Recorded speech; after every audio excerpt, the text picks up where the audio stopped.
దీర్ఘకాలంగా పెండింగ్లో ఉన్న 4 ప్రధాన సమస్యలను వెంటనే పరిష్కరించాలని ఉస్మానియా యూనివర్సిటీలో ఉద్యోగ సంఘాలు డిమాండ్ చేశాయి.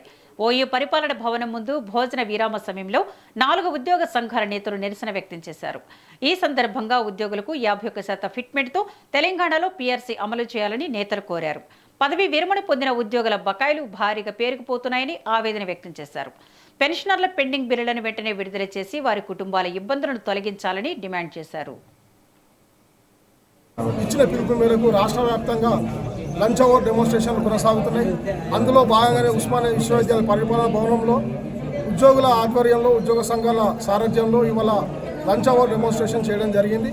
మరి ప్రభుత్వం ఇచ్చిన హామీ మేరకు మార్పు రావాలని చెప్పేసి కోరుకున్న ఉద్యోగులకు మరి ప్రభుత్వం ఇచ్చిన హామీ మేరకు పీఆర్సీలు డిఏలు ఇవ్వకుండా ఇవాళ ఉద్యోగుల యొక్క శ్రమను దోచుకుంటూ ఇవాళ ఉద్యోగులను అధిక జీతాలు ఇస్తున్నామని చెప్పేసి ఇవాళ రాష్ట్ర పాలక వర్గాలు మమ్మల్ని కోసుకోండి పీక్కోండి అనే విధంగా మాట్లాడుతున్నటువంటి సందర్భాలు మేము చూస్తున్నాం.